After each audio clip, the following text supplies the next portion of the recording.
Hello, আসসালামু আলাইকুম guys. আপনাদের একটা ভিডিও করার জন্য রাত করে আমি দাঁড়ালাম।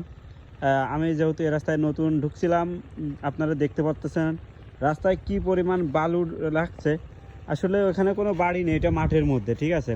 তো যারা এই রোডটা আসবেন, এই দেখবেন যে এখানে প্রচুর কিন্তু গাড়ির একটা স্লিপ করার সম্ভাবনা বা ইসের জন্য দেখেন কত বালু।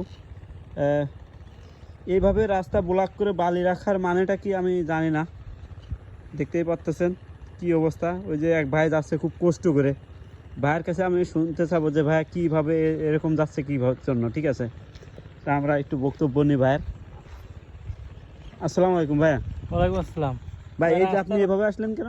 আর ভাই রাস্তার এই যে বালি এর আগে যাইতে যেয়ে পড়ে গেছি, খাস করে জায়গাতে পড়ে গেছি, তাই এখন একদম আস্তে আস্তে আসলাম, তা গাড়ি বন্ধ করে এই জন্য একটা ভিডিওর ব্যবস্থা করলাম। কি অবস্থা দেখছেন, এটা একটা মেন রোড, যেটা মধ্যে রাস্তা হয়তো, আর এখানে একটা এদিক দেখান, এই দেখেন এটা মোড়, এই মোড়ের ভিতরে যদি এই ঠিক আছে। অবস্থা হয় তো তাহলে মানুষ আশা করবে সবাই একটু সাবধানে আসবেন। আর এখনো মনে হচ্ছে এটা কোন ফেসিবাদ সরকার সরকার আমাদের? এখনো যায় নাই।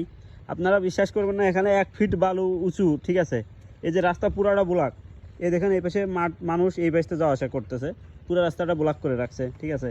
তো সবাই একটু দেখে শুনে আসবেন এই রাস্তায় ঢুকলে, কেউ যদি চিনে থাকেন। ধন্যবাদ সবাইকে।